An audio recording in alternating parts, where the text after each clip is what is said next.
आनंद होतोय की माझा जवळचा मित्र श्री पराग भालेराव यांनी पुरुष सुप्त या विषयावर एक सुंदर पुस्तक लिहिलेलं आहे आणि त्या विषयावरती पराग बरोबर चर्चा करण्याची संधी आज मिळाली आहे.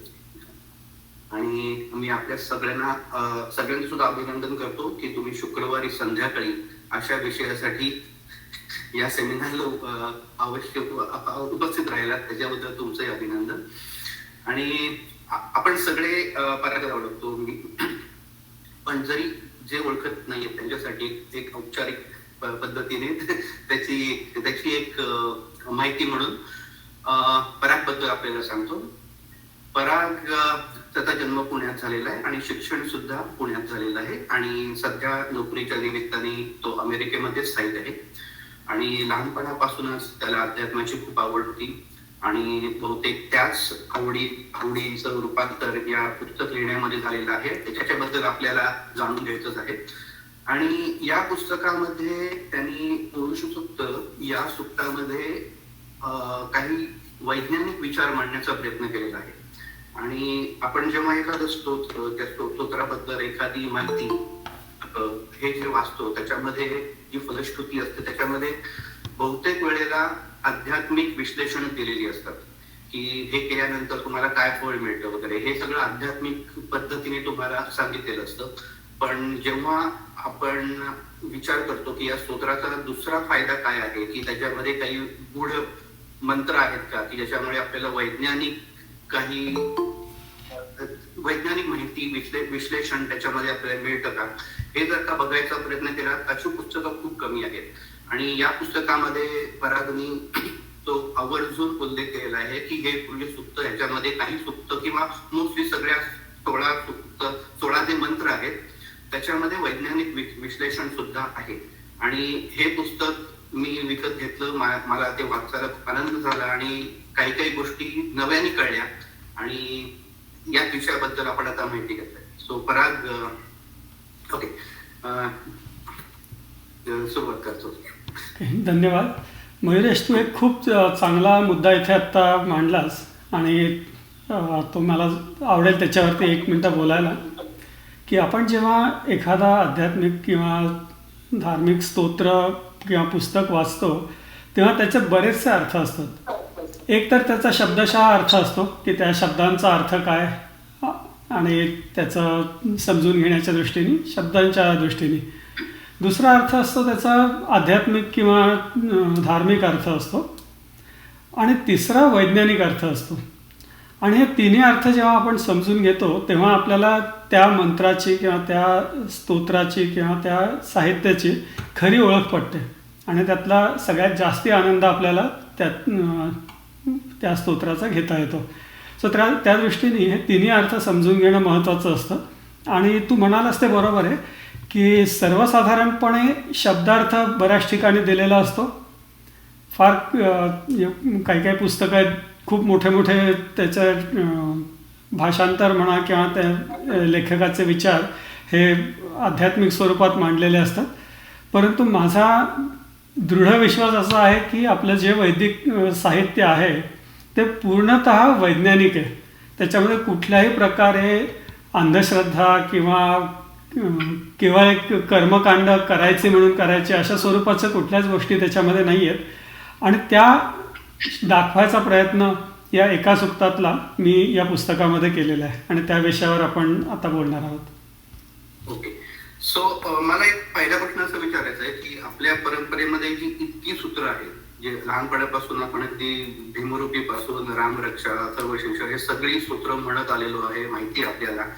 पण हे सगळं बाजूला सारून तुला आधी मुळात पुरुष सुक्त या विषयावरतीच पुस्तक लिहावं किंवा त्याच्यावरती काहीतरी विवेचन करावं असं का वाटलं? खूप छान प्रश्न आहे. ॲक्च्युली मला जसं तू म्हणालास लहानपणापासून उत्सुकता होती आणि आवडही होती. आणि जेव्हा मी त्याच्यावरती जास्त विचार करायला लागलो तेव्हा मला असं लक्षात आलं की पुरुष सूक्त हे एकच सूक्त असं आहे की जे 4ही वेदांमध्ये आहे. आणि आपण ज्या दैनंदिन पूजा करतो, सत्यनारायण असेल, गणपती प्रतिष्ठापना असेल किंवा कुठलीही आपण षोडशोपचार पूजा जेव्हा करतो तेव्हा बहुतेक सगळ्या पूजा पुरुष सूक्तावर आधारित असतात. ह्या दोन गोष्टी जेव्हा मला कळल्या तेव्हा मग मला असं वाटायला लागलं की याच्यात नक्कीच काहीतरी कारण असणार आहे. काहीतरी आपण जे समजून घेतो किंवा आपण जे आपल्याला वाटतं धार्मिक विधींच्या पलीकडे याच्यात काहीतरी रहस्य असणार आहे असं मला तेव्हापासून वाटायला लागलं. आणि म्हणून मी पुरुष सुक्तावर जास्ती भर दिला आणि मग बाकीच्या गोष्टींचा अभ्यास तेव्हा मी थोडा बाजूला ठेवला आणि नंतर आता तो परत चालू केला आहे. पण त्यामुळे मी पुरुष सुक्ताची निवड केली आणि त्याच्यावरती हे सगळं विश्लेषण केलं आहे. ओके. तर हे या पुस्तकामध्ये जे वैज्ञानिक सूत्र सांगितलेले आहेत त्याच्याबरोबरच तू आध्यात्मिक विचार सुद्धा केलेला आहेस का याच्याबद्दल, की म्हणजे दोन्ही बाजू आहेत राईट, वैज्ञानिक आणि आध्यात्मिक, आणि म्हणजे दोन्हीसाठी. कारण मी पुस्तक जेव्हा वाचायला सुरुवात केली तेव्हा मला असं कळलं की तू त्याच्यामध्ये शब्दशः त्याचा जो अर्थ आहे तोही सांगितलेला आहेस आणि त्याच्यावरती अगदी सविस्तर विवेचन केलेलं आहे की त्याचा आध्यात्मिक अर्थही काय. तर तुला म्हणजे पहिल्यापासून ते वैज्ञानिक भाष्यच करायचं होतं असं होतं त्याच्यात? हो, बरोबर आहे. मला केवळ वैज्ञानिक भाष्यच याच्यावर करायचं होतं आणि पुस्तकामध्ये प्रत्येक मंत्राच्या खाली मी त्याचा शब्दार्थ किंवा एक सर्वसाधारणपणे जो समजून घेतलेला किंवा विशद केलेला अर्थ असतो, साधारणपणे तो आध्यात्मिक धर्तीवर असतो, तर तो मी दिलेला आहे. आणि त्याच्यानंतर मग मी त्याच्यातला वैज्ञानिक विषय काय आहे आणि वैज्ञानिक अर्थ काय आहे याच्यावरती जास्ती विश्लेषण केलेलं आहे. ओके. आता बघितलं तर या सुक्तामध्ये जवळजवळ 16 मंत्र आहेत आणि त्याचा प्रत्येकाचा अभ्यास करून त्या प्रत्येक शब्दाची फोड उकल करून नंतर त्याचा गर्भितार्थ माहित करून घेऊन हे सगळं तुला लिहायला एकंदर किती वेळ आहे? साधारणपणे 3 वर्ष लागली. अर्थात 3 वर्ष म्हणजे माझ्या बाकीच्या जबाबदाऱ्या असल्यामुळे असं काही पूर्ण 3 वर्ष मी तेच करत होतो असं नाही आहे. पण तरी सुरुवात केल्यापासून पूर्ण होण्यापर्यंत साधारण 3 वर्षाचा कालावधी लागला. 3 वर्ष खूप मोठा कालावधी आहे. आणि असं पण बघितलं की आता जे इंटरनेट युग आहे त्याच्यामध्ये तुम्हाला बरीचशी माहिती वेबवर मिळू शकते, पुस्तकं बरीचशी अवेलेबल आहे. तर या पुस्तकाचं नक्की वेगळेपण काय आहे इतरांच्या तुलनेत? ओके, सो हे पुस्तक लिहिण्याच्या पूर्वी मी बरीचशी पुस्तकं वाचली पुरुष सुक्तावरची. ऑनलाईन पण ज्या काही गोष्टी आहेत, जे वेबसाईट्सवरती माहिती आहे ती वाचली. यूट्यूबवरची बहुतेक सगळे व्हिडिओज पुरुष सुक्ताच्या संदर्भात जे आहेत ते मी बघितले. पण जसं तू म्हणालास की वेगळेपण काय आहे, तर सगळ्यात महत्त्वाचं म्हणजे मी जेव्हा या सुक्ताचा अभ्यास सुरू केला तेव्हा मी एक ज्याला आपण ट्रॅडिशनल थिंकिंग किंवा जे सर्वसाधारण जे विचारधारा असते आणि आध्यात्मिक विचारसरणी असते ती बाजूला ठेवून मी नव्याने तो विचार करायचा प्रयत्न केला. आणि त्यातल्या काही गोष्टी आपण आता बघणार आहोत की एखाद्या शब्दाचे बरेचसे अर्थ असतात. संस्कृतमध्ये एका शब्दाचे 3, 4, 5 जवळजवळ 20 अर्थ पण निघू शकतात. आणि सर्वसाधारणपणे जी पुस्तकं किंवा व्हिडिओज मी बघितले त्याच्यामध्ये जो सर्व प्रचलित जो अर्थ असतो तो वापरलेला असतो. पण जो संदर्भ आहे त्या संदर्भाच्या दृष्टीने त्या शब्दाचा वेगळा काहीतरी अर्थ असू शकतो आणि निघू शकतो आणि तो वापरायला लागतो. तर त्याच्याकडे मी जास्ती भर दिला होता. त्याच्यामुळे मला त्याचे वेगळे अर्थ उलगडले गेले. आणि जसं मी म्हटलं की सर्वसाधारण मान्यता अशी आहे की पुरुष सुक्तामध्ये सृष्टीच्या उत्पत्तीबद्दल चर्चा केलेली आहे. आणि तू कुठलंही पुस्तक बघितलंस तर त्याच्यामध्ये खूप व्यवस्थित त्यांनी आध्यात्मिक विश्लेषण दिलेलं आहे. पण त्यातल्या कुठल्याच पुस्तकात की हे जे तुम्ही विश्लेषण देताय हे सृष्टीच्या उत्पत्तीशी कसं निगडीत आहे, त्याच्याशी कसा त्याचा संदर्भ आहे, हे मला तरी कुठल्या पुस्तकात किंवा कुठल्याही भाषामध्ये सापडलं नाही. तर मी जे काही विश्लेषण केलं ते तो संदर्भ लक्षात ठेवून केलं की हा संदर्भ आपला आहे सृष्टीची उत्पत्ती किंवा विश्वाची उत्पत्ती. त्या दृष्टीने शब्दांचे अर्थ आपण काढत गेलो की आपल्याला त्यातला गर्भितार्थ कळतो आणि खरंच ही उत्पत्ती कशी वर्णन केलेली आहे पुरुष सुक्तात हे व्यवस्थित आपल्याला कळू शकतं जर आपण तो संदर्भ लक्षात ठेवला आणि त्या दृष्टीने अभ्यास केला तर. आणि ते मला असं सांगावं असं वाटेल की ते वेगळेपण आहे या पुस्तकाचं. बरोबर, कारण त्याच्या नावापासूनच सुरुवात होते की ही पुरुष सुक्त आहे. म्हणजे हे काही पुरुषांनी वाचायचं आहे का, किंवा याच्यामध्ये यज्ञाचा उल्लेख आलाय, यज्ञामध्ये काही बळी दिले त्याचा उल्लेख आलाय, नंतर बाकी अशा अनेक गोष्टी आहेत की ज्याच्यामुळे याच्यामध्ये वैज्ञानिक अर्थ असू शकतो हे कळायला आधी खूप वेळ जातो. आणि आता या पुस्तकाच्या मांडणीबद्दल आम्हाला थोडक्यात सांग. हा, तर पुस्तकाची मांडणी असं जसं आपण बघितलं की मी प्रत्येक मंत्र दिलेला आहे. मंत्रातल्या सगळ्या शब्दांचा सर्वसाधारण जो परिचित अर्थ आहे तो दिलेला आहे आणि मग त्याच्यानंतर आपण वैज्ञानिक विश्लेषण त्या मंत्राचं आणि शब्दांचं केलेलं आहे. आणि आता आपण काही काही मंत्र आज बघूयात तेव्हा हे अजून जास्ती आपल्याला व्यवस्थित समजू शकेल. ओके. आणि अजून असं विचारायचं होतं की हे पुस्तक लिहिताना तुला काही रेफरन्सेस असे काही आहेत का की ज्याच्यावरून तुला जास्त माहिती मिळाली किंवा असे कुठले ग्रंथ उपलब्ध आहेत का? बरेचसे आहेत. जसं मी म्हटलं की वेगवेगळी पुस्तकं आहेत, वेगवेगळ्या वेबसाईट्स आहेत, वेगवेगळे यूट्यूब व्हिडिओ आहेत. पण सगळ्यात महत्त्वाचा मी वापर केला तो डिक्शनरीचा. संस्कृत डिक्शनरीमधून किंवा शब्दकोशामधून त्या एखाद्या शब्दाचे अर्थ सगळे समजून घ्यायचे, कुठला अर्थ या संदर्भात व्यवस्थित वाटतोय आणि मग तो अर्थ घेऊन तो संदर्भ कसा किंवा तो विषय कसा उलगडला जातोय याच्यावरती जास्ती लक्ष होतं माझं. म्हणजे आपण 10वीत जे संस्कृत शिकलो त्याचा आत्ता फायदा झाला म्हणायचा. हो का? पण आता मला असं वाईट वाटतंय की तेव्हा संस्कृतकडे मी फार लक्ष दिलं नाही, द्यायला पाहिजे होतं जास्ती. नाहीतर हे पुस्तक आधी झालं असतं. ओके, आता आपण ऍक्च्युअल पुस्तकाबद्दलच चर्चा करू की त्याच्यात जे मंत्र आहेत त्याचे वैज्ञानिक अर्थ ते तू सांग.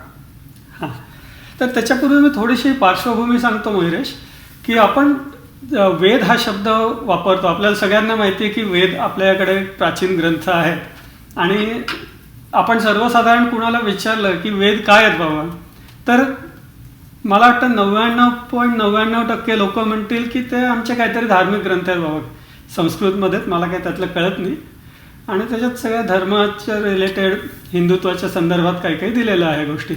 पण तसं नाही आहे. वेद हा जो शब्द आहे तो वेद नावाच्या धातूवरनं आलेला आहे. विद म्हणजे टू नो किंवा माहिती करून घेणे या किंवा जाणणे या अर्थाने विद शब्द आहे. आणि वेदचा अर्थ ज्ञान असा होतो सर्वसाधारण भाषेमध्ये किंवा नॉलेज. त्यामुळे आपण वेद हे जे ग्रंथ आहेत ते ॲक्च्युली ज्ञानाने भरलेले किंवा माहितीने भरलेले ग्रंथ आहेत.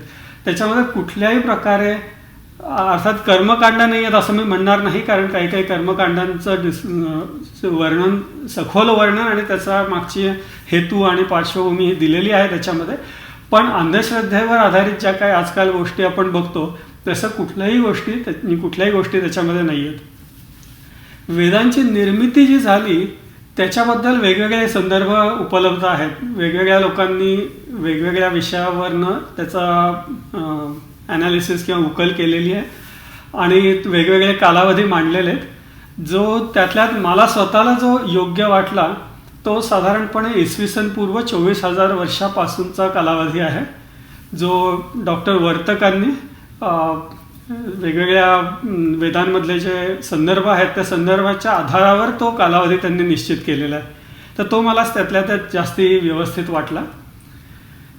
एक अजून प्रश्न असा नेहमी येतो की हे कुणी लिहिले, वेद लिहिले कुणी? तर वेदांच्या बाबतीत असं म्हटलं जातं की वेद अपौरुषेय आहेत. अपौरुषेय म्हणजे काय, तर कुणीच लिहिलेले नाही आहेत, ते म्हणजे मानव निर्मित नाही आहेत किंवा मानवाने निर्माण केलेले नाही आहेत. मग आता मानवाने निर्माण केलेले नाही आहेत म्हटल्यावरती जे नास्तिक लोक असतात किंवा पुरोगामी जे मॉडर्न थिंकिंगचे लोक असतात ते त्याच्यावर टीका करायला सुरुवात करतात की मानवाने निर्मित केले नाही, मग काय, मग कुठेतरी तुम्हाला ते सापडले का, कुणीतरी देवाने लिहून ठेवले, ते वगैरे वगैरे चर्चा येते त्याच्यामध्ये. तर तसंही काही नाही आहे. अपौरुषेय म्हणण्यामागे 2 महत्त्वाची कारणं आहेत. एक तर पुरुष सूक्तामध्ये पण एका मंत्रात लिहिलेलं आहे, आपण तेव्हा ते परत एकदा बघू. पण ज्या ऋषींनी हे वेद निर्माण केले किंवा वेदांमधले मंत्र निर्माण केले, प्रसृत केले, त्यांनी असं सांगितलं की आम्ही जेव्हा समाधी अवस्थेत होतो तेव्हा आम्हाला हे वेद ऐकू आले. आम्ही ते रचलेले नाही आहेत, आम्हाला ते ऐकू आले, आम्ही ते फक्त प्रसृत केले, आम्ही ते सांगितले बाकी लोकांना. पण त्याची निर्मिती जी आहे, रचना जी आहे, ती आम्ही केलेली नाही आहे, हे आम्हाला समाधी अवस्थेत कळले. दुसरा एक त्याच्यामागचा अर्थ असाही असू शकेल की हे जे ऋषी होते ते अत्यंत नम्र होते. त्याच्यामुळे त्यांनी असं आधुनिक युगामध्ये आपण काही लिहिलं की त्याच्यावर लगेच कॉपीराईट टाकतो तसं त्यांनी काही केलं नाही. त्यांनी काय कुठल्याही गोष्टीमध्ये त्यांनी म्हटलं नाही की हे माझं आहे, माझ्या परवानगीशिवाय वापरायचं नाही, किंवा त्याचं कुठलंही श्रेय किंवा क्रेडिट त्यांनी घेतलं नाही. या दोन्ही कारणांमुळे त्या मंत्रांचे जे ऋषी आहेत त्यांनी स्वतःकडे श्रेय घेतलं नाही आणि अपौरुषेय असं त्यांना सांगण्यात आलं. बऱ्याचशा मंत्रांचे ऋषी कुठे लिहिलेले पण नाही आहेत. त्या ऋषींनी आपलं नाव तिथे कुठे लिहिलंच नाही आहे. अर्थात पुरुष सूक्तामध्ये ते लिहिलेलं आहे. नारायण ऋषी म्हणून ऋषी आहेत, त्यांनी पुरुष सूक्ताची रचना केली. आणि वेदांच्या बाबतीत म्हटलं तर वेद हे काही एका माणसाने किंवा एका ऋषींनी एका वेळेला लिहिलेले नाही आहेत. वेगवेगळ्या ऋषींनी वेगवेगळ्या कालावधीमध्ये हे सगळे वेद म्हणजे वेगवेगळे मंत्र लिहिले आणि ते एकत्र करून त्याची वेद म्हणून निर्मिती झाली. आणि मग नंतर म्हणजे इसवी सन पूर्व साधारणपणे 5000च्या आसपास वेदव्यास म्हणजे व्यासमुनींनी या सगळ्यांचं परत एकदा संकलन केलं आणि ते म्हणजे ज्याला आपण ऑर्गनाइज्ड वे म्हणतो तशा प्रकारे एक व्यवस्थित त्यांची मांडणी केली आणि 4 वेद त्याच्यामधनं त्यांनी प्रसृत केले. एका वेदातून एक मोठं संग्रहित बाढ जे होतं त्याच्यामधून त्यांनी 4 विषयाला वाहून 4 वेगवेगळे वेद निर्माण केले. हां, आणि त्या 4 परंपरा होत्या तेव्हा सुद्धा, पण ते म्हणजे जसं व्यवस्थित एकत्र ते लिहून ठेवलेले आहेत अशा प्रकारे ते नव्हते. ते त्यांनी फक्त संग्रहित केले आणि त्यांचं ग्रुपिंग केलं आणि ते प्रॉपर त्यांनी ऑर्गनाईज केले बेसिकली.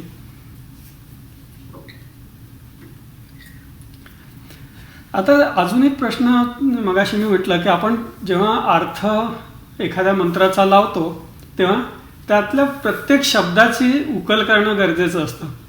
आता इथे मी एक उदाहरण दिलं आहे की आपण जनरली जर कुठेही बघितलं, कुठल्याही साहित्यामध्ये बघितलं किंवा त्यांचं जे विश्लेषण आहे त्याच्यामध्ये बघितलं की पुरुष शब्दाचा अर्थ काय आहे, तर सगळ्या लोकांनी पुरुष शब्दाचा अर्थ पुरी शयनात किंवा पुरी शेते असा केलेला आहे. आणि त्याचा सोपा अर्थ पुरं याचा अर्थ आपल्याला माहिती आहे की आपण एखाद्या गावाला पुरं म्हणतो, राईट. तर गाव किंवा शहर किंवा भगवद्गीतेमध्ये मनुष्य देहाला पण पुरं म्हटलेलं आहे. तर कुठलाही एक प्रस्थापित करता येण्यासारखा भाग त्याला पुरं म्हणतात. पुरुष सूक्ताच्या संदर्भात पुराचा अर्थ पूर्ण विश्व असा आहे आणि शयन याचा अर्थ झोपणे असा होतो. आता पुरी शेते किंवा पुरी शयनात असा जर त्याचा आपण अर्थ घेतला तर त्याचा अर्थ जो संपूर्ण विश्वात झोपलेला आहे तो. आता एक विचार याच्यामध्ये करणार काय की जर एखादा झोपलेला असेल तर तो काही त्याच्यामध्ये क्रियाशील नसणार, त्याच्यामध्ये तो काही फारसं करू शकणार नाही झोपलेल्या अवस्थेत. त्यामुळे शयन किंवा शेते हा अर्थ मला तरी चुकीचा वाटला. आणि नंतर माझ्या अशा लक्षात आलं की आपल्याकडे मराठीमध्ये सुद्धा आणि संस्कृतमध्ये सुद्धा श आणि श असे 2 मुळाक्षर आहेत, 2 वेगवेगळे मुळाक्षर आहेत.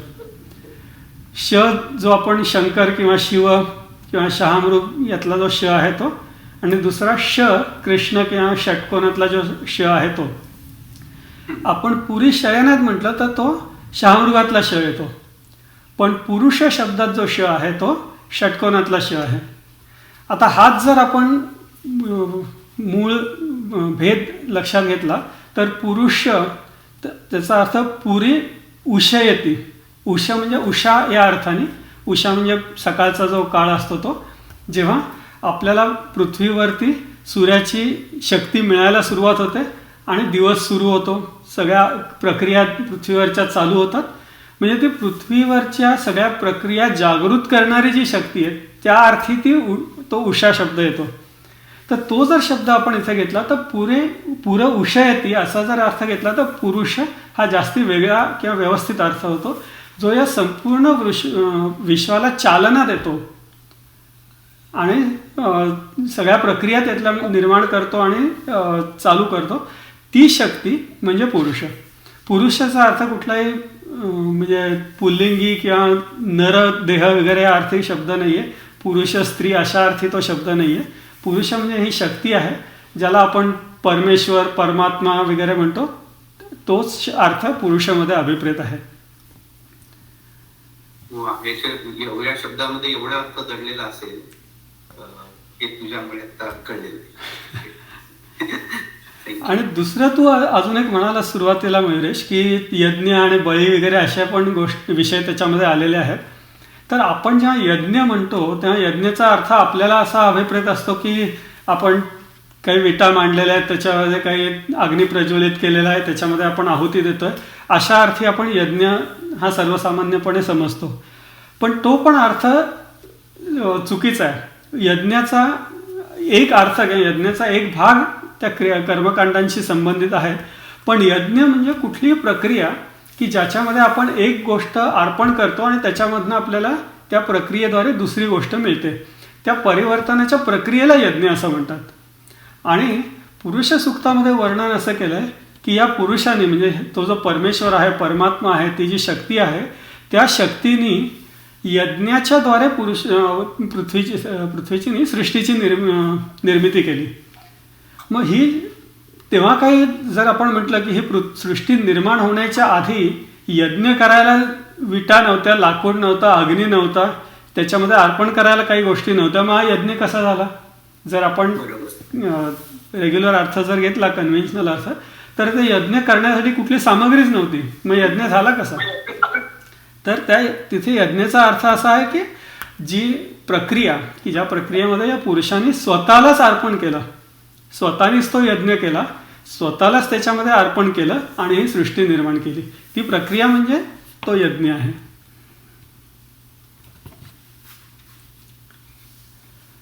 ओके, हा आता पहिला मंत्र आपण सुरुवात करू. हा, तर पहिला मंत्र आपण बघू आणि वेळेअभावी आपण काय पूर्ण सगळे मंत्र आत्ता बघणार नाहीये, पण त्यातले काही काही जे मंत्र आहेत की ज्याच्यामुळे आपल्याला काही काही गर्भितार्थ कळतो किंवा काही काही गैरसमज दूर होतात, असे काही काही मंत्र आपण बघूयात.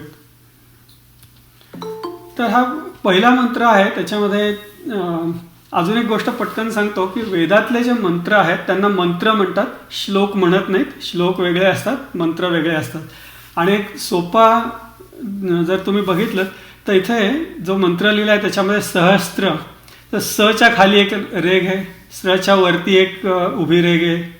हे असे ज्या खुणा आहेत त्या खुणा फक्त मंत्रांमध्ये असतात, त्या श्लोकांमध्ये नसतात. आणि मंत्र जे आहेत ते सस्वर म्हणजे स्वरासहित किंवा स्वरित प्रकारे म्हणायचे असतात. तर स्वर म्हणजे काय, तर कुठलंही अक्षर आपण रेग्युलर बोलतो त्या स्वरात बोलू शकतो, किंवा तीव्र स्वरात बोलू शकतो, किंवा खालच्या स्वरात बोलू शकतो, किंवा ते ताणून बोलू शकतो. असे 4 प्रकार आहेत. तर त्याला उदात्त, अनुदात्त, स्वरित आणि दीर्घस्वरित असे म्हणतात. तर ते प्रकार मंत्रामध्ये फॉलो करायला लागतात जेव्हा आपण व्यवस्थित त्या मंत्राचा जप करत असू तेव्हा. आत्ता आपण आपलं लक्ष जे आहे ते त्याचा अर्थ समजण्याकडे आहे, त्यामुळे आपण ते स्वरित प्रकारे म्हणणार नाहीये, पण त्याचा फक्त उच्चार आणि ते शब्द आपण बघणार आहे. तर पहिलाच मंत्र आहे सहस्र शीर्षा पुरुष सहस्त्राक्ष सहस्त्रपात स भूमिम विश्वतो वृत्वा अत्यतिष्ठत दशांगुलम. आता शब्दशः अर्थ काय झाला, तर हा सहस्त्र शीर्ष, हजारो डोके असलेला हा एक पुरुष आहे, त्याला हजारो डोळे आहेत, सहस्राक्ष, आणि सहस्त्रपाद, त्याला हजारो पाय आहेत. आता सगळ्यात महत्त्वाचं गोष्ट काय होते की इथे हे डोकी, डोकी, डोळे आणि पाय हे सगळे काय प्रकार आहेत. जनरली काय होतं, लोक लगेच त्याचा एका मानवी आकृतीशी त्याचा संदर्भ लावतात आणि एखादा छान कलाकार असतो तो एक सुंदर चित्र काढतो एका माणसाचं की त्याला हजारो डोकी आहेत, हजारो पाय आहेत वगैरे वगैरे. पण ते सगळं चुकीचं आहे. ते सगळं आपण आपल्याला व्यक्त करण्यासाठी किंवा बघण्यासाठी, समजण्यासाठी आपण प्रतिकात्मक रूपाने ते वापरलं तर ठीक आहे, त्याच्यात काही हरकत नाही, पण तसा त्याचा काही अर्थ नाही आहे. सगळ्यात पहिल्यांदा आपण बघितलं की हा पुरुष म्हणजे कुणी व्यक्ती नाही आहे, माणूस नाही आहे, तर ती एक शक्ती आहे. मग आता हे सहस्त्र शीर्ष, त्या शक्तीलाही हजारो डोकी कुठनं आली, डोळे कुठनं आले, पाय कुठनं आले. आता जेव्हा आपण याचा व्यवस्थित संदर्भाच्या दृष्टीने अर्थ लावतो तेव्हा ही गोष्ट महत्त्वाची असते की या मंत्रामध्ये फक्त डोकं, डोळे आणि पाय ह्या 3च गोष्टी का बरं त्यांनी सांगितल्या. त्यांनी हात का नाही सांगितले, पोट का नाही सांगितलं, बाकी सगळे अवयव का नाही सांगितले. तर हे जर विचार आपण करायला गेलो की आपल्याला याचे सगळे अर्थ व्यवस्थित कळतात. परत एकदा आपला संदर्भ आहे सृष्टीची निर्मिती. मग त्या निर्मितीच्या दृष्टीने हा जो मंत्र आहे यातला जो पहिला भाग आहे तो काय सांगतोय, जे आपल्याला आता मॉडर्न सायन्समध्ये बिग बँग थेअरीने सांगितलंय तीच गोष्ट इथे सांगितलेली आहे. बिग बँग थेअरी काय म्हणते की कुठून तरी एक मोठा स्फोट झाला आणि त्या स्फोटातनं विश्व निर्माण झालं. त्या स्फोटाच्या वेळची जी अवस्था आहे ती इथे सांगितलेली आहे की त्या स्फोटातून वेगवेगळ्या वस्तू निर्माण झाल्या, वेगवेगळे गोळे निर्माण झाले. त्या गोळ्यांपासून पुढे बाकीच्या आकाशगंगा म्हणा आणि सगळ्या गोष्टी निर्माण झाल्या.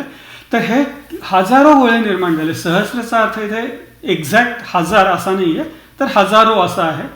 तर हजारो गोळे निर्माण झाले आणि त्या गोळ्यांचं जे वर्णन आहे ते या 3 शब्दांमध्ये केलेलं आहे, शीर्ष, अक्ष आणि पाद. शीर्ष म्हणजे काय, तर डोकं. तर डोकं याचा अर्थ आपण जे म्हणतो आपलं खांद्यावरचं डोकं तसा त्याचा अर्थ नाही आहे. तर डोकाचा अर्थ व्यक्तित्व किंवा इंडिव्हिज्युअलिटी. आपण आज सुद्धा एखाद्या कार्यक्रमात म्हणतो की दर डोई एवढा किंवा पर हेड इंग्लिशमध्ये आपण म्हणतो. तर त्याचा अर्थ काय, डोकं असं नसतं की जेवढे व्यक्ती आहेत तिथे व्यक्तित्व किंवा इंडिव्हिज्युअलिटी त्याच्यामधनं दर्शवली जाते. तर हे हजारो जे गोळे निर्माण झाले, ऑब्जेक्ट्स निर्माण झाले, ते सगळे वेगवेगळे ऑब्जेक्ट्स होते, युनिक आणि डिस्टिंक्ट ऑब्जेक्ट्स होते. त्याच्यानंतर डोळे किंवा अक्ष, डोळ्यांचा उल्लेख आपण वेगवेगळ्या अर्थाने करतो. एक तर आपण डोळे आपला अवयव बघण्यासाठी जो असतो तो, पण डोळ्यांचा अर्थ ऊर्जा किंवा चमक किंवा तेज दर्शवण्यासाठी पण डोळे हा शब्द वापरला जातो, अक्ष हा शब्द वापरला जातो. तर इथे याचा अर्थ असा आहे की ह्या सगळ्या गोळ्यांमध्ये या सगळ्या वस्तू ज्या निर्माण झाल्या त्या तेजस्वी होत्या. तेजस्वी म्हणजे त्याच्यातनं तेज बाहेर पडत होतं किंवा त्या चमकत होत्या. अर्थात स्फोटातनं निर्माण झालेल्या असल्यामुळे जसं ठिणगी आपण फटाका उडवतो तेव्हा ज्या ठिणग्या निर्माण होतात त्या ठिणग्या चमकत असतात, तशाच या पण अत्यंत चमकणाऱ्या, दैदिप्यमान, तेजस्वी अशा या सगळ्या गोष्टी त्याच्यातनं निर्माण झाल्या. आणि त्या निर्माण झाल्या काय झालं, तर पाद किंवा पाय. पाय आपण कशासाठी वापरतो, हालचाल करण्यासाठी, एका ठिकाणून दुसरीकडे जाण्यासाठी. म्हणजे त्याच्यामध्ये गती दर्शवली जाते पायामध्ये. तर ह्या सगळ्या गोष्टी ज्या निर्माण झाल्या, हे सगळे गोळे निर्माण झाले, ते गतिशील होते, ते हालचाल करत होते किंवा ते लांबवर पसरत होते. ही जे वर्णन आपल्याला बिग बँगमध्ये सापडतं तेच वर्णन इथे दिलेलं आहे की या स्फोटामधून हजारो गोळे निर्माण झाले, ते चमकत होते, तेजस्वी होते, दैदिप्यमान होते आणि ते त्या स्फोटापासून लांब सगळीकडे हालत होते किंवा प्रवास करत होते. आता याच्यामध्ये दुसरा पण एक ॲस्पेक्ट आहे की याच्यामध्ये आपण जर आधुनिक शास्त्रात बघितलं तर आधुनिक शास्त्रामध्ये एक थिअरी ऑफ एक्सपॅन्डिंग युनिव्हर्स नावाची थिअरी आहे. त्याच्यामध्ये ते असं म्हणतात की हे जग आहे, विश्व आहे, हे कायम प्रसरण पावत आहे, कायम मोठं होतं आहे आणि ते पण तो पण भाव या सहस्रपाद पायांच्याद्वारे तो दर्शवलेला आहे इथे. आता दुसऱ्या ओळीचा एक महत्त्वाचा अर्थ आहे की सभूमीम विश्वतो वृत्वा, तो या सगळ्या विश्वाला व्यापतो आणि त्या विश्वाच्या पलीकडेही तो पसरलेला आहे. 10 बोटं विश्वाच्या पलीकडे पसरलेला आहे. आता महत्त्वाची गोष्ट म्हणजे ही सृष्टी जर त्या पुरुषांनी निर्माण केली तर ती कुठे केली निर्माण. आपण जेव्हा घरात एखादं टेबल तयार करतो तेव्हा कुठे केलं, ते घराच्या आतमध्ये गेलं. घर बांधतो आपण, घर कुठे बांधलं, पृथ्वीवर बांधलं. तर कुठली तरी जागा असली पाहिजे ज्याच्यामध्ये आपण नवीन काहीतरी गोष्ट निर्माण करू शकतो. मग हे पुरुषांनी कुठे हे निर्माण केलं जग सगळं, तर पुरुषांनी स्वतःमध्येच ते जग निर्माण केलं. ती जी स्पेस आपण आता म्हणतो किंवा ज्याला अवकाश, हां, तर ते जे आहे ते स्वतः पुरुषच होता. त्यांनीच ती जागा केली आणि त्या जागेमध्ये त्यांनी हे विश्व सगळं निर्माण केलं. आणि अर्थात हे विश्व त्यांनी निर्माण केलेलं असल्यामुळे ते विश्व त्याच्या आत आहे आणि तो त्या विश्वाच्या बाहेर पसरलेला आहे आणि ज्याचं आपल्याला काही ज्ञान होऊ शकत नाही किंवा झालेलं नाही आहे. आपल्याला फक्त जे आपलं नोन युनिव्हर्स ज्याला आपण म्हणतो तेवढंच आपल्याला माहिती आहे. त्याच्या पलीकडे काय आहे ह्याच्यावरती शास्त्रज्ञांना अजून कुठल्याही प्रकारचा उलगडा झालेला नाही आहे. आणि त्याच्यामध्ये आता त्यांनी म्हटलं की तो पुरुष जो आहे तो या सृष्टीच्या पलीकडे 10 बोटं पसरलेला आहे. हे 10 कुठनं आलं, कुणी जाऊन मोजलं हे 10 बोटं. तर 10 जे आपण म्हणतो तर 10 ही संख्या आहे, हे गणित आहे. पण पुरुष जो आहे तो गणित नाही आहे, तो अगणित आहे. तर 10चा अर्थ इथे असा आहे की ज्या गोष्टी आपल्या गणितामध्ये 0 पासून 9 पर्यंत या संख्या आहेत, 0 आणि 9च्या मध्ये जे आपल्याला प्रकट करता येत नाही ते सगळं अमर्याद किंवा अगणित किंवा इनफायनाईट. तर तो अर्थ इथे दर्शवलेला आहे की 10 म्हणजे त्याच्या पुढेही तो अगणित पसरलेला आहे की ज्याच्याबद्दल आम्हाला आता काहीच माहिती उपलब्ध होत नाही आहे असं. आणि त्याच्यात त्या ऋषींनी नम्रपणे सांगितलं की आम्हाला याच्या पलीकडे नाही माहिती काही, आम्हाला जे माहिती आहे ते या सृष्टीबद्दलच माहिती आहे, त्याच्या पलीकडे आम्हाला माहिती नाही आहे. असा ह्या पहिल्या मंत्राचा अर्थ आहे. आणि जसं आपण बघितलं तर ते आपल्याला व्यवस्थित अत्यंत शास्त्रीय अर्थ आहे, त्याच्यामध्ये कुठल्याही प्रकारे धार्मिक आध्यात्मिक काहीच गोष्ट याच्यामध्ये नाही आहे. पहिल्या मंत्राचा एवढा विस्तृत अर्थ असेल हे आपण नुसतं मंत्र म्हणताना जाणवत येईल. बरोबर आहे. आणि तू आज बघितलंस ना तर बरेचसे लोक म्हणतात सहस्त्रशीर्षा म्हणजे आपण सगळे मानव सृष्टी ही पुरुषाने बनवलेली आहे, आपली सगळी डोकी म्हणजे हजारो डोकी ही त्या पुरुषाची डोकी आहेत म्हणून ते सहस्त्रशीर्ष असाही अर्थ काही लोकांनी लावलाय. पण परत एकदा बघितलं तर सृष्टीच्या उत्पत्तीच्या संदर्भात तो अर्थ फारसा बरोबर वाटत नाही. आता हा दुसरा मंत्र आहे. दुसऱ्या मंत्रामध्ये परत त्याच्यामध्ये सांगितलंय की पूर्वी जे काय होतं, आत्ता जे काय आहे आणि पुढे जे काय असणार आहे ते सगळं हा पुरुषच आहे, याच्या पलीकडे दुसरं काही नाही आहे. आणि त्या विश्वाच्या उन्नतीसाठी आणि विश्व टिकण्यासाठी आणि वाढण्यासाठी तो अविरतपणे ते विश्व अमर करतो. आता ह्याच्यात पण आपण एक खूप सायंटिफिक अर्थ आहे तो आपण पटकन बघूया. एकतर पहिल्यांदा त्यांनी म्हटलंय की पूर्वी जे होतं ते, आता जे आहे ते आणि पुढे जे काही येईल ते, हे सगळं तो पुरुषच आहे.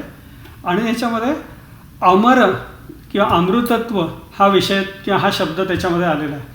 आणि आपण जनरली असं म्हणतो की कुणीच अमर नसतं, कुठलीच गोष्ट जी निर्माण होते ती लयाला जातेच, या सगळ्या गोष्टी बरोबर आहेत. मग इथे अमरत्वाचा किंवा अमृतत्वाचा विषय का आला?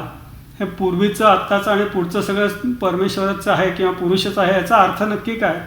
तर आपण जे मॉडर्न सायन्समध्ये law of conservation of matter and energy किंवा मास अँड एनर्जी म्हणतो, तो इथे व्यवस्थित दाखवलेला आहे की पूर्वी जे होतं, आता जे आहे, पुढे जे असणार आहे त्याचे फक्त व्यक्त स्वरूप बदलत राहतं, पण त्याच्यामागे जो परमेश्वर आहे, त्याच्यामागे जो पुरुष आहे तो तोच आहे.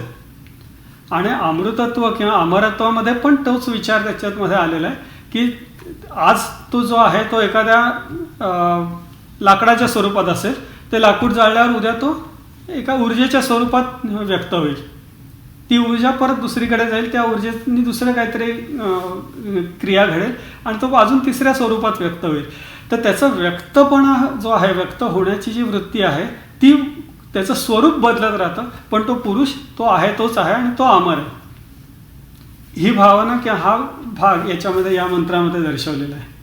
आणि परत एकदा आपण जर कुठल्याही मॉडर्न थेअरीशी तो रिलेट केला, म्हणजे आता म्हणजे जसं म्हटलं जसं की लॉ ऑफ कॉन्झर्वेशन आपण सगळ्यांनी तो शाळेत किंवा कॉलेजमध्ये शिकलेलं, तोच इथे त्यांनी दर्शवलेला आहे.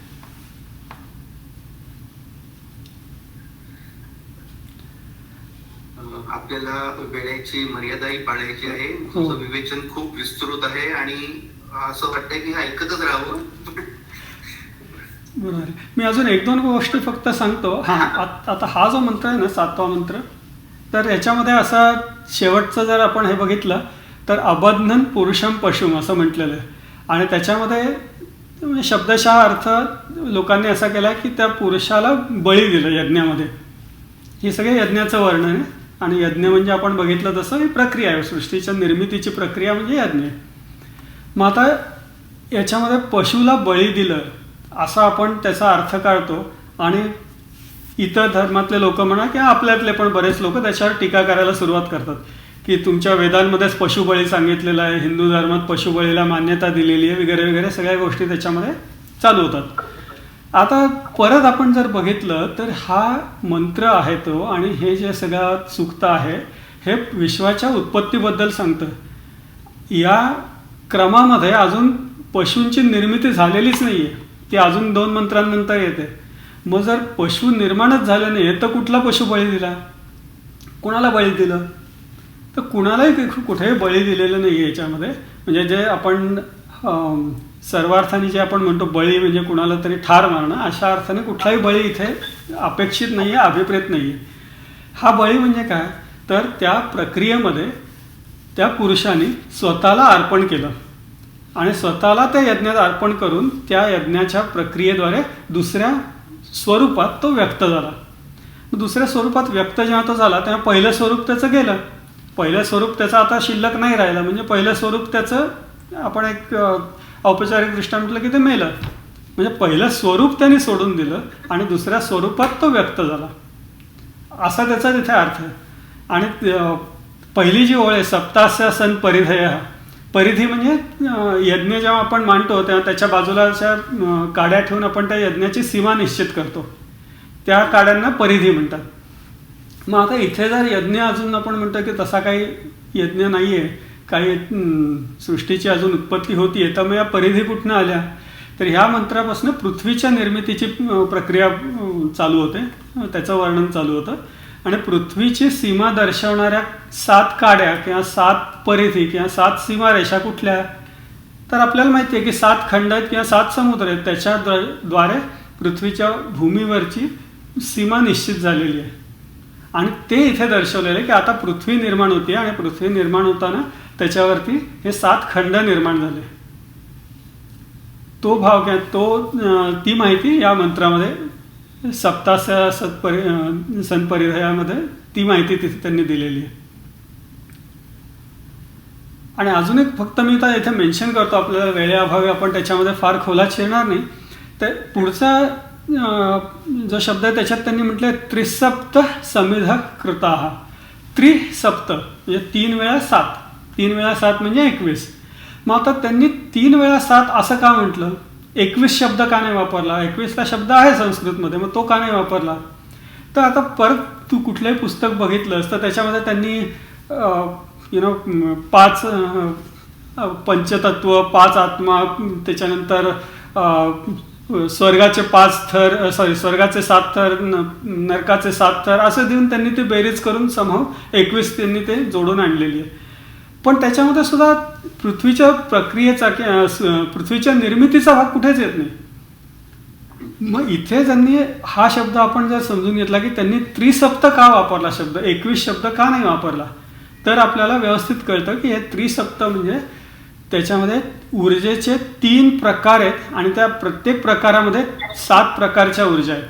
3 गट आहेत किंवा 3 ग्रुप आहेत आणि प्रत्येक गटामध्ये 7 प्रकारच्या ऊर्जा आहेत. त्या ऊर्जा वापरून पृथ्वीची निर्मिती झाली आणि आजही पृथ्वीच्या अस्तित्वासाठी त्या ऊर्जांची आवश्यकता आहे. आणि त्या इथे त्यांनी दर्शवलेले आहेत की ते 7 ऊर्जांचे 3 गट, म्हणून त्यांनी त्रिसप्त म्हटलंय, 21 असं म्हटलेलं नाही आहे. आणि सुरुवातीला तुझं विचारलंस की आपण जेव्हा संदर्भासहित जेव्हा त्याचं विश्लेषण करतो तेव्हा ह्या सगळ्या गोष्टींकडे लक्ष देणं खूप महत्त्वाचं असतं आणि ते दिलं जात नाही, म्हणून आपण त्याच्यामधनं काहीतरी वेगळे अर्थ काढतो की ज्याचा आपल्याला फारसा काही बोध होत नाही की याचं नक्कीच म्हणणं काय आहे यांचं, ते त्याच्यातनं कळत नाही. आणि तसं म्हटलं तर संस्कृत भाषेमध्ये एका शब्दाला अनेक अर्थ आहेत, तर त्या दृष्टीने विचार केला तर हा चक्कर बसतो अर्थ. बरोबर बरोबर. आता शेवटचा एक आपण हे बघूयात मंत्र आणि नंतर मग काही प्रश्न असतील तर ते आपण त्याची चर्चा करू. आता 13व्या मंत्रात त्याचं म्हटलंय की त्या पुरुषाचं जे तोंड होतं त्याच्यापासून ब्राह्मण निर्माण झाले, त्याच्या हातापासून क्षत्रिय निर्माण झाले, मांड्यांपासून वैश्य निर्माण झाले आणि पायापासून शूद्र निर्माण झाले. आता ह्या मंत्रामध्ये सुद्धा खूप गैरसमज निर्माण होतात आणि परत एकदा टीकाकारांना खूप वाव मिळतो. याच्यामध्ये ते म्हणतात की ही वर्णव्यवस्था जी आहे ती तुम्हाला तुमच्या वेदांपासून सांगितलेली आहे आणि त्या वर्णाचा नंतरचा अर्थ हे होतो की जाती व्यवस्था त्याच्यातनंच निर्माण झाली वगैरे वगैरे, ह्या सगळ्या गोष्टी त्याच्यातनं चालू होतात. तर असं काही नाही आहे. आता मनुष्यसृष्टी निर्माण होती, मनुष्य जात निर्माण होती, अजून ती होत असतानाच जाती व्यवस्था वगैरे निर्माण होण्याचा काही संबंधच येत नाही. तर ह्याच्यामध्ये त्यांनी असं म्हटलंय की प्रत्येक जीवाला त्याच्या अस्तित्वासाठी, सर्व्हायव्हल ज्याला आपण म्हणतो त्या सर्व्हायव्हलसाठी 4 प्रकारच्या 4 प्रकारचे गुण त्याच्यामध्ये असायला लागतात. ते गुण याच्यामध्ये दर्शवलेले आहेत. त्याचं तोंड किंवा डोकं याच्यामधनं ज्ञान दर्शवलं जातं की प्रत्येक जीवाला ज्ञान असावं लागतं की आता त्यांनी करायचं काय, जगायचं कसं, काय करायचं किंवा कुठल्या वेगवेगळ्या प्रकारचं ज्ञान जे उपजत ज्ञान असतं ते याच्यामधनं दर्शवलं जातं की प्रत्येक जीवाकडे ज्ञान आहे. प्रत्येक जीवाला स्वतःचं रक्षण करण्याची वृत्ती आहे आणि क्षमता आहे. ती वृत्ती हातांपासून दर्शवली जाते. वैश्य म्हणजे कुठल्याही गोष्टीचा संचय करण्याची वृत्ती आहे. तर वैश्य म्हणजे काय, तर आपण खातो, आपण काय दर मिनिटाला खात बसत नाही. तर आपण एकदा खातो आणि जे आपण खातो त्याचा संचय करतो पोटामध्ये आणि मग ते संचय केलेलं अन्न आपण पुढचे 8 तास म्हणा, 10 तास म्हणा, प्रत्येकाच्या वृत्तीनुसार 2 तास काही काही जण आपण ते वापरत असतो. ती जी वृत्ती आहे संचय करण्याची ती शूद्रापासून दाखवलेली आहे. आणि पायापासनं म्हणजे हालचाल करण्याची जी वृत्ती आहे, एका बाजूला एका ठिकाणी दुसऱ्या ठिकाणी जायची जी वृत्ती आहे, आणि याचा अर्थ प्रत्यक्ष एका ठिकाणाहून दुसरी ठिकाणी असं नाही, पण हालचाल करण्याची वृत्ती जी झाडांमध्ये पण असते, झाडांची वाढ होते, ती वृत्ती जी आहे ती पायापासनं दाखवलेली आहे. आणि आता याच्यामध्ये अशी काही हायरार्की नाही आहे की ब्राह्मण श्रेष्ठ आहेत, मग क्षत्रिय, मग शूद्र, मग वैश्य आणि मग शूद्र, असं कुठल्याही ग्रंथामध्ये दिलेलं नाही आहे. बरेचदा काय होतं की शूद्र हा शब्द क्षुद्र या शब्दाबरोबर साम्य असल्यामुळे त्यात लोक घोळ घालतात. आणि क्षुद्र म्हणजे हलका किंवा ज्याला काही किंमत नाही असा, पण तो शब्द पूर्णतः वेगळा आहे. इथे शब्द जो आहे तो शूद्र शब्द आहे. आणि शूद्र शब्द ह्या फिजिकल ॲक्टिव्हिटीज किंवा आवश्यकतेसाठी जी हालचाल असते ती दर्शवतो, आणि ती प्रत्येक जीवामध्ये आहे हे इथे दाखवलेलं आहे. सुरेख. आपल्याकडे आता वेळ कमी आहे, तर तुला अजून काही सांगायचं आहे पराग, का आपण पुढच्या प्रश्नाकडे? नाही, आपण आता कुणाचे श्रोत्यांचे काही प्रश्न असतील तर ते बघूयात, कारण आपल्याला मला विचारायचं होतं की हे पुस्तक कुठे अवेलेबल असेल, कुठे उपलब्ध असेल, आणि याची इंग्लिश, हिंदी, मराठी अशा कॉपीज असतील का? हो, हे तिन्ही उपलब्ध आहे, हिंदी, मराठी आणि इंग्रजी. आणि ॲमेझॉनवरती, किंडलवरती तिन्ही भाषांमध्ये ते आहे. ॲमेझॉनमध्ये अमेरिकेमध्ये इंग्लिश आणि हिंदी आहे, आणि मराठी आमचा जो पब्लिशर आहे सुबू पब्लिकेशन्स, त्यांच्याकडे हे म्हणजे ॲक्च्युअल पुस्तकांच्या प्रती उपलब्ध अजून 2 दिवसात होतील. हिंदी आणि मराठी, इंग्रजी ऑलरेडी आहेत. आणि माझ्या वेबसाईटवर त्याची सगळी माहिती पण आहे, ती पण म्हणजे ऑर्डर कोणाला करायची असतील पुस्तकं तर ही जी वेबसाईट आहे त्या वेबसाईटवरती ती पुस्तकं मागवता येतील. कारण या सगळ्या चर्चेमध्ये मी खूप भारून गेलोय, आणि खरंच या पुस्तकामध्ये मी सुरुवात केली आहे, त्याच्यामध्ये जसं वाचन पुढे जातं तसं कळतंय की ह्याच्यात खूप प्रॅक्टिकल आणि खूप सायंटिफिक विचार आहेत, आणि ज्याचा उपयोग करून हे मंत्र म्हणताना आपल्या त्याच्या हा अर्थ नेहमी डोक्यात भिनत जाईल, आणि त्याचा अर्थ जास्त कळून त्या मंत्राला जास्त पावर येईल असं मी म्हणेन. बरोबर. तर आपल्या श्रोत्यांपैकी कुणाला प्रश्न असतील तर तुम्ही विचारा. आता सगळेजण तुम्ही म्यूटवर आहात, तर विचारायचा असेल प्रश्न तर अनम्यूट करा, किंवा तिथे हात वर करण्याचं एक चिन्ह आहे, हात वर केलं तर मी तुम्हाला अनम्यूट करू शकेन. नमस्ते, मी अर्चना पांडे. नमस्ते. हॅलो. हां, बोला. तुम्हाला एक प्रश्न अशा संदर्भात आहे की हे जे आघात दिले मंत्र, म्हणजे ते आघाताने म्हणायचं असतं, आणि मुळात असं म्हटलं जातं की त्या आघाताने म्हणलं की तसे फ्रिक्वेन्सी म्हणजे ऑडिओ फ्रिक्वेन्सी त्याचा परिणाम होतो. पण आता हे जर काही माहिती सांगितली म्हणजे हे काही तर मग म्हणजे हे नुसतं काय म्हणून आपण सूत्रबद्ध सांगितलंय काही, तर ह्याच्यामध्ये का हे आघाताचं आहे का, ते पाठ करायला सोपं जावं म्हणून आहे? कारण पूर्वी हे पाठांतरानेच पुढे जायचं. बरोबर. त्याच्यामध्ये बरेचसे संदर्भ आहेत किंवा बरेचशी कारणं आहेत. एकतर तुम्ही म्हणाल तसं की ते पाठांतराच्या दृष्टीने ते महत्त्वाचं आहे, पण महत्त्वाचं म्हणजे त्या ऋषींनी ज्या स्वरूपात ते ऐकलं त्या स्वरूपात त्यांनी ते प्रकट केलं, आणि त्यांना जे ऐकू आलं ते त्या आघातांनुसार किंवा त्या स्वरांमध्येच ते ऐकू आलं, आणि त्याप्रमाणे त्यांनी ते रचून ठेवलं.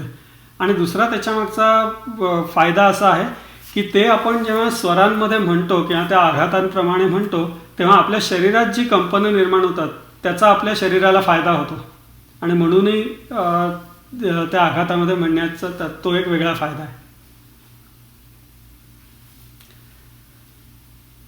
अजून कोणाला काही प्रश्न आहेत?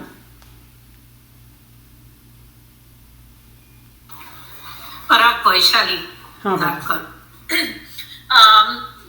हे जे काय पुस्तकाचं एक्सप्लेनेशन वगैरे जे प्रत्येक ह्याचं आहे त्याचं मला एक रिक्वेस्ट आहे की आपल्याला जसं जमेल तसं मे बी इन पार्ट्स आपण 1 by 1 श्लोक असं एक्सप्लेनेशन करून सांगायचं, म्हणजे व्याख्यान व्यवस्थित सांगणार. कारण जो लिहितो पुस्तक आणि ज्यांनी ते विचार व्यक्त केले तो जेव्हा सांगतो त्याचं इंटरप्रिटेशन आणि ते समजून घेण्याचं हे फार वेगळं असतं अदर दॅन आम्ही स्वतः नुसतं वाचून जरी किती छान लिहिलं असेल तरी सुद्धा इट मेक्स अ डिफरन्स. तर तसं आपल्याला काही करता येण्यासारखं आहे का?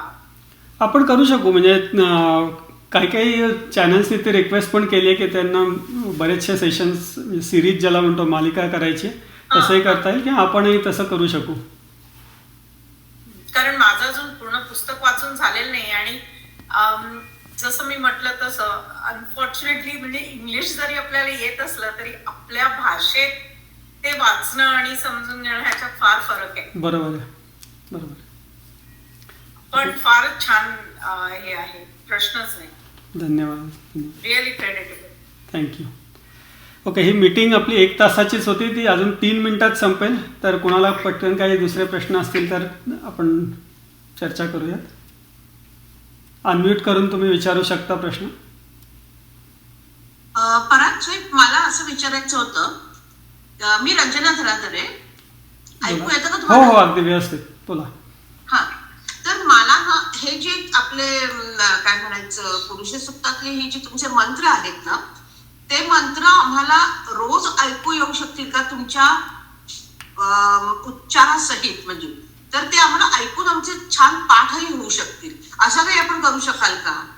हो, नक्कीच. आता एक फक्त मी एक सूचना देतो की ही मीटिंग 3 मिनिटात संपेल आणि जर कुणाला काही शंका असतील तर ही वेबसाईट तुम्ही लिहून घ्या आणि त्याच्यावरती माझा ईमेल ॲड्रेस आहे किंवा इथे खाली ईमेल ॲड्रेस मी दिलेला आहे. तर त्या ईमेलवरती तुम्ही मला संपर्क करू शकता आणि आपण बाकीचे प्रश्न ईमेलवरती चर्चा करू शकतो. पण तुम्ही जे म्हणालात की तुम्ही जर बघितलं तर यूट्यूबवर खूप चांगले चांगले त्याचे आवर्तनं उपलब्ध आहेत, त्यामुळे मी ते परत करायची तशी आवश्यकता नाही. पण तुम्हाला जर हवा असेल तर तुम्ही मला ईमेल पाठवा, मी तुम्हाला त्याची लिंक पाठवू शकेन. नक्की नक्की. Thank you so much. Very welcome. धन्यवाद पराग. तू बिझी स्केड्यूल मधून वेळ काढलास आणि आम्हाला हे चांगलं ज्ञान दिलेलं आहे सत्ता, आणि प्रत्येकाने हे पुस्तक ऑर्डर करावं असं मला वाटतं, कारण याच्यामध्ये खूप चांगली माहिती आहे. अजून एक मी सगळ्यांना अशी विनंती करेन की यूट्यूबवरती माझा चॅनल आहे त्याला तुम्ही सबस्क्राईब करा, किंवा फेसबुक किंवा याच्यावरती ट्विटरवरती सबस्क्राईब करा, म्हणजे आपल्याला संपर्कातही राहता येईल आणि नवीन नवीन माहिती पण तुम्हाला तिथे मिळू शकेल. पराग, एक क्विक रिक्वेस्ट. हे जे पुस्तक आहे पुरुष सुक्ताचं, जे म्हणजे सायंटिफिक बेसिसवर केलेलं आहे त्याचं explanation, I think today's youth really needs this. कारण त्यांच्या ह्याच्यात पूजा पोथी हे this is all like ancient असं त्यांच्या ह्याच्यात म्हणण्यात येतं. वेरएस त्यांना त्याचं सायंटिफिक आहे आणि आपणच आपल्याच संस्कृतीचं त्यांना नीट समजावून सांगितलं नाही तर त्यांना ते महत्व कधी कळणारच नाही. आणि त्यांच्याकडे अनफॉर्च्युनेटली त्यांचं असं आहे की त्यांना तेवढा वेळ नाही. तर त्याच्यासाठी आपण काही वेगळ्या प्रकारे आपण असं काही करू शकू का, तर त्याचा जरा विचार करायला लागेल. हो, तुमच्या माहितीत कुठलेही ग्रुप असतील तर आपण तिथे करू. मी इंजिनिअरिंग कॉलेज पुण्यामध्ये माझं एक व्याख्यान आहे